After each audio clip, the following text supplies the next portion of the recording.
네, 안녕하세요 여러분, QM 벤치입니다. 네, 오늘 소개할 보드는요, 에이수스 TUF 게이밍 Z790 플러스 와이파이 D4가 되겠습니다.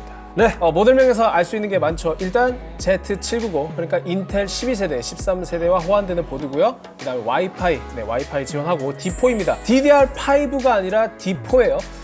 그래서 지금은 많은 분들이 DDR5로 많이 넘어가셨고, 그래서 이제 DDR4가 과연 효용성이 있을까? 그런 측면에서 의구심을 가질 수 있는데, 뭐 사실 완전히 새로 시스템을 구축한다고 하면은 제 입장에서도 DDR5를 적극 추천드립니다. 그런데 이게 보니까 수요가 있어요. 어떤 분들이냐면 기존에 가지고 있던 메모리를 그대로 활용하고 싶거나 아니면 시스템 업그레이드를 통해서 DDR4 플랫폼에서 그대로 이용하고자 할 때 아무래도 비용 절감 효과도 있고, 그렇다고 해서 DDR4랑 DDR5랑 정말 어마어마한 성능 차이는 없잖아요. 물론 이제 DDR5 클럭을 많이 높이면 게임에서 제법 큰 차이가 나긴 하지만 사실상 어떤 그건 이제 마니아적 영역이고 일반적인 사용자 기준으로는 또 어마어마한 차이는 아니라서 그래도 아직까지는 DDR4에 대한 수요가 좀 있는 것 같긴 합니다. 그리고 이제 TUF 게이밍이라고 되어 있는데, 이 원래 TUF라는 게 이제 꽤 됐어요, 역사가. 에이수스가 한 2010년도쯤에 TUF 브랜드를 발표하면서 나왔는데, 초기에는 이런 느낌이 아니었습니다. 지금 뭐 TUF 게임이라고 나와 있는데, 그때는 게이밍이라고 붙지도 않았고요. 그냥 TUF였습니다. 이 TUF가 무슨 뜻이냐면 The Ultimate Force, The Ultimate Force의 약자인데, 그때는 ROG가 어떤 게이밍과 익스트림 오버클럭킹 영역을 담당한다면 TUF는 어떤 제품의 신뢰성, 내구성, 그래서 제품 디자인도 좀 투박하고 강직하고 튼튼하고 이런 느낌이 있었는데, 지금은 뭔가 컨셉이 좀 그때랑 달라졌어요. 그래서 ROG보다는 좀 하이 브랜드고, 또 ROG와는 약간 다른 색깔의 서브 브랜드로 자리 잡고 있습니다. 자, 그래서 오늘 가져온 모델 에이스 모델인데, Z790이고 와이파이고 DDR4인데 과연 현재의 마더보드에서 이 TUF 감성을 어떻게 살려냈을지 확인해 보도록 할게요. 자, 일단 패키지 보겠습니다. 이 TUF를 상징하는 색깔이죠. 이게 노란색인데 완전한 노란색은 아니고 좀 뭐랄까요, 개나리색? 개나리색의 키 컬러를 차용하고 있습니다. 그래서 모델명 나와 있고, 그리고 이제 왼쪽에 조그맣게 보시면은 인텔 LGA 1700 PCI 5.0 지원하고, 그다음 오라 싱크, 그다음 ARGB, 젠2, 그다음에 TUF 게이밍 이런 엠블럼이 있네요. 그리고 뒷면으로 가면은 레이아웃이 이렇게 상세하게 사진으로 잘 나와 있습니다. 그리고 이제 빼곡하게 이제 스펙이 나와 있고, 아래쪽에 주요 특징들이 나와 있는데, PCI 슬롯 Q 릴리즈, 제가 정말 좋아하는 기능, 그래픽 카드 쉽게 빼는 거. 그 다음에 USB 3.2 Gen2x2 타입C가 있네요. 아주 좋아요. 그리고 PCI 5.0 슬롯이 있습니다. 그리고 뭐 AI 콜링이라고 뭐 바이오스나 에이수스 소프트웨어를 통해서 쿨링 팬 그런 걸 최적화하는 기능들이 나와 있습니다. 바로 패키지 열어보도록 할게요. D4 모델 DDR4. 자, 일단 본체가 여기 있고요.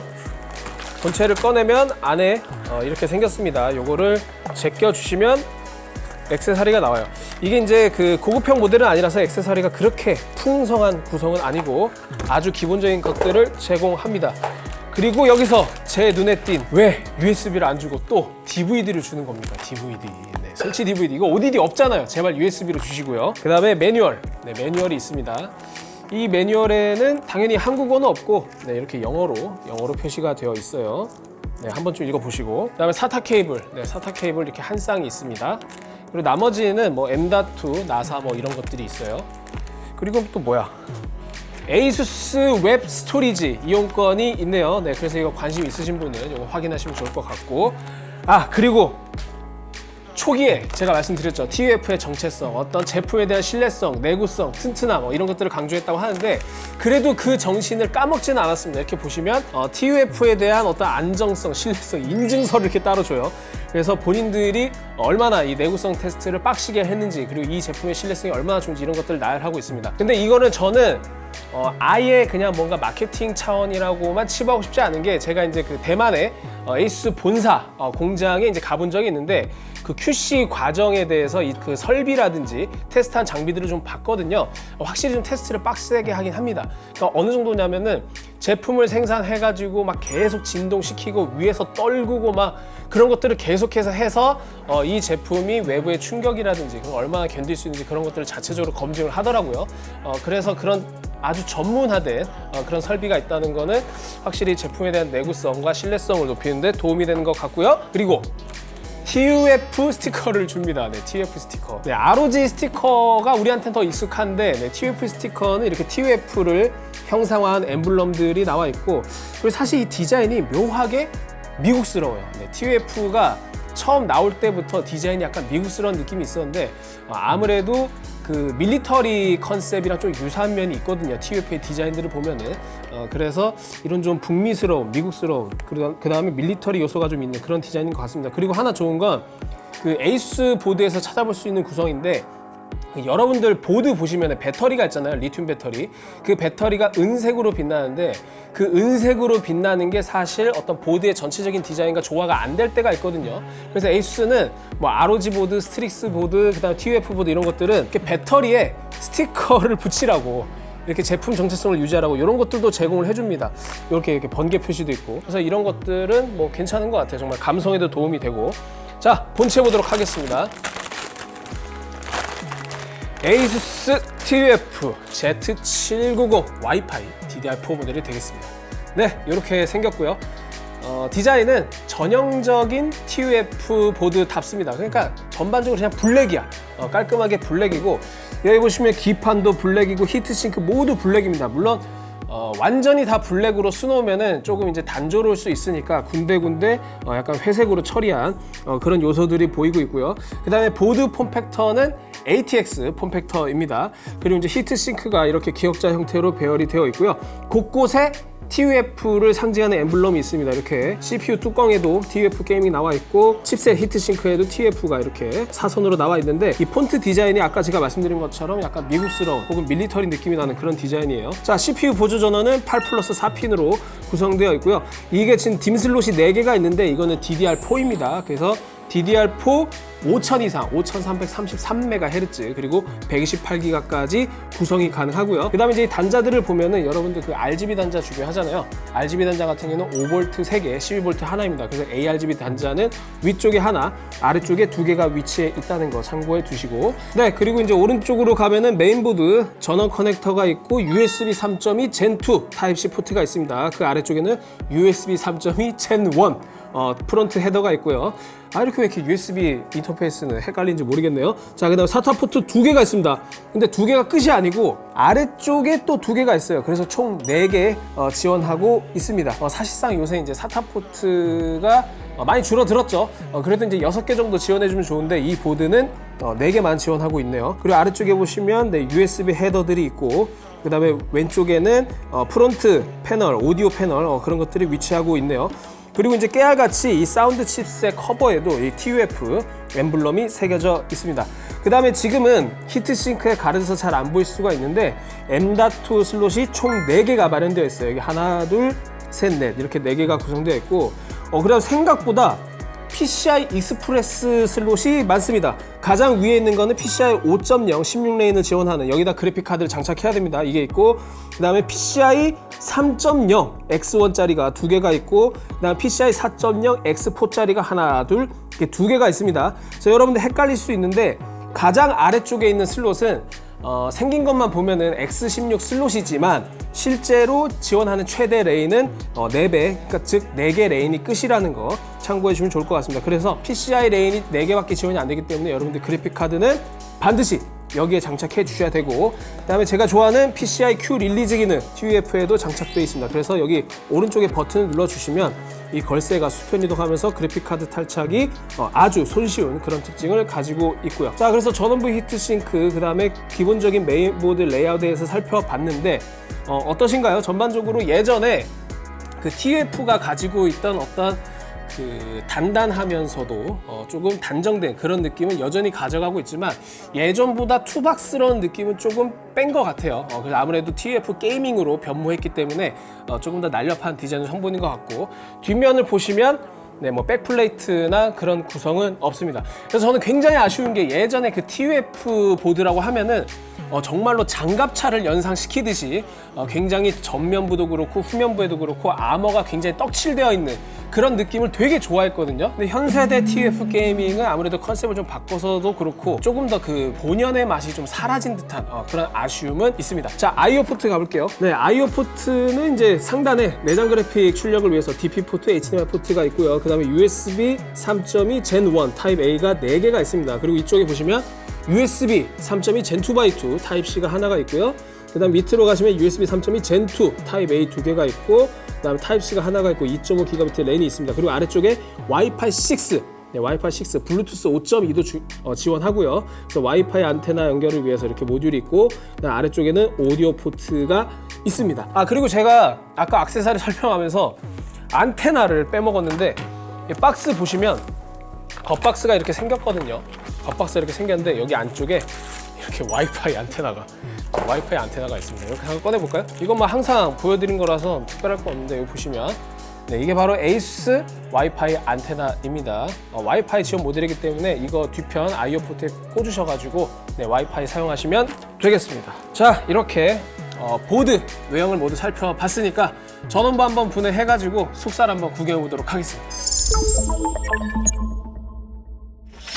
네, 에이수스 TUF 속살을 좀 보겠습니다. 먼저 M.2인데요. M.2는 제가 아까 말씀드린 대로 슬롯이 총 4개가 있습니다. 하나, 둘, 셋, 넷. 그리고 이제 M.2 조립 편의성 면에서는 완전히 합격점을 좀 주고 싶어요. 먼저 보시면 히트싱크에 낙하 방지 나사가 적용되어 있고, 이 큐레치가 나사 없이, 즉 무나사 방식으로 M.2 SSD를 장착할 수 있죠. 그래서 뭐 Q자 들어가는 거 있잖아. 뭐 큐레치도 있고 PCI Q 릴리즈도 있고, 그 다음에 딤슬로 Q딤도 있고, 그 다음에 이 Q 커넥터 뭐 이런 것들은 사실 에이수스가 다른 제조사와 달리 항상 지들이 가장 먼저 합니다. 그래서 이제 이게 원래 유저들 입장에서는 이제 조립 편의성을 높여주는 거기 때문에 확실히 유저 입장에서 편의성을 선도하는 거는 에이수스가 최고다. 저는 그렇게 생각을 해요. 역사도 깊고. 자, 그래서 이제 M.2가 이렇게 되어 있는데 양면 서멀 패드는 아니고, 여기 보시면 이렇게 다 단면 서멀 패드입니다. 그리고 서멀 패드도 다 지원하는 게 아니라 4개 중에 이렇게 3개만 지원하고 있고요. 여기에는 별도의 히트싱크가 없다는 점 참고해 주시면 좋을 것 같고, 그 다음 이제 전원부인데, 전원부를 보기 전에 히트싱크는 이렇게 2가지 이렇게 분리가 되어 있어요. 그래서 히트 파이프나 그런 거는 구성되어 있지 않고, 그 다음에 서멀 패드도 2개가 붙어 있는데, 2개가 붙어 있는데, 하나는 모스펫, 이 좀 두꺼운 거, 이 두꺼운 거는 초크를 덮어주는 그런 형태입니다. 그리고 제가 이제 에이수스 리뷰할 때 항상 지적하는 이 초크를 또 완전히 덮지 못하고 있어요. 여기 보시면은 지금 상단 같은 경우에는 이 부분은 거의 10%만 덮고 있고요. 아래쪽에서 이 세로 부분이 시작되는 첫 번째 초크도 한 50% 정도만 덮고 있습니다.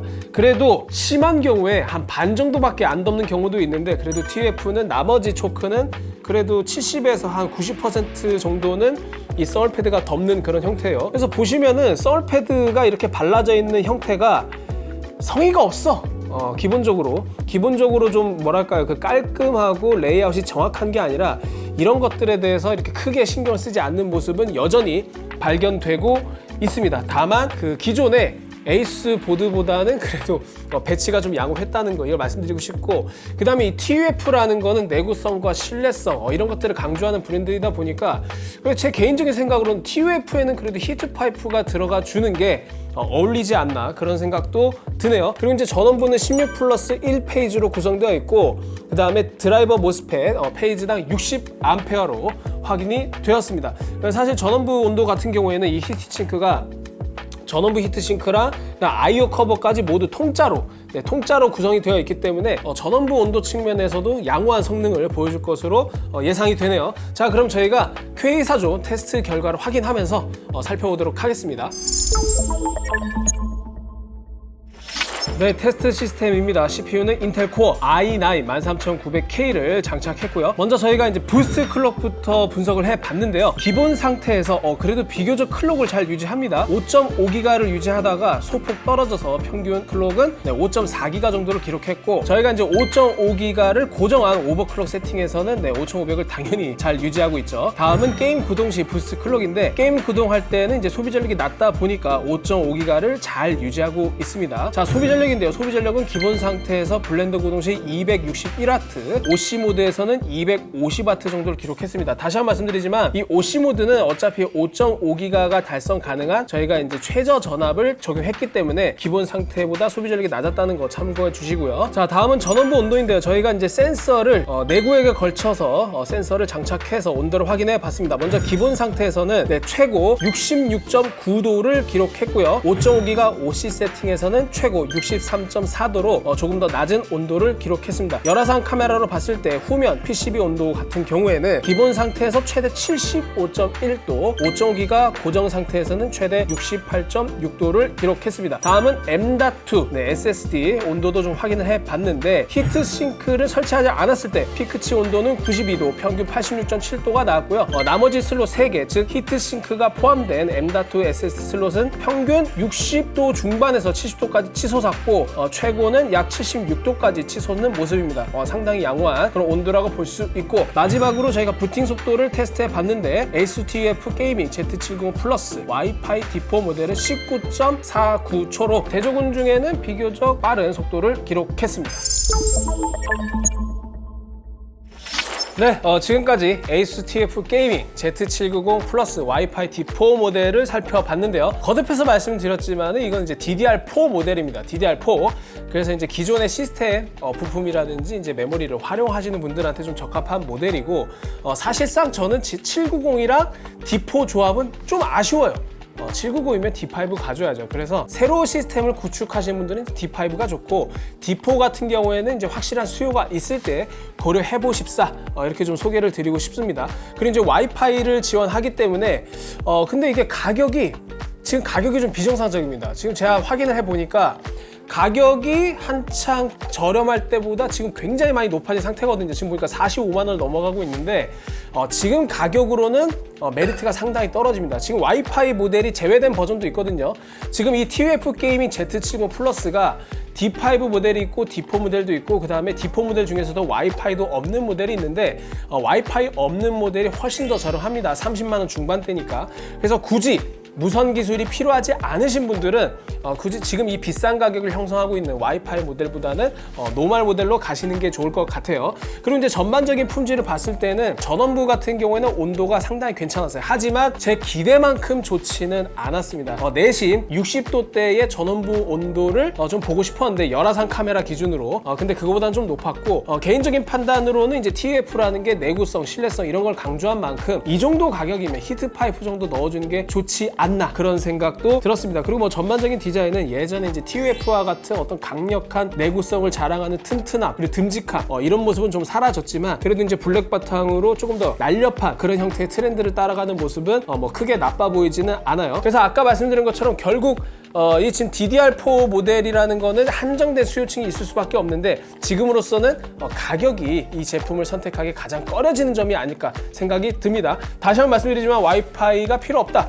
그럼 노멀 모델을 선택하시는 게 좋겠네요. 그리고 이제 제가 ASUS 모델을 리뷰할 때마다 항상 감탄하는 게 이제 편의성 부분인데, 이 모델 역시 PCI Q 릴리즈라든지 그다음에 M.2, 그다음에 QDIM 이런 것들이 다 적용되어 있어서 여러분들이 실질적으로 조립할 때도 충분히 쾌적한 조립 환경을 가질 수 있을 것으로 보이네요. 네, 이상으로 ASUS TUF 게이밍 Z70 플러스 와이파이 D4 모델을 살펴봤고요. 다음에 또 재미있는 콘텐츠로 찾아오도록 하겠습니다. 여러분 안녕!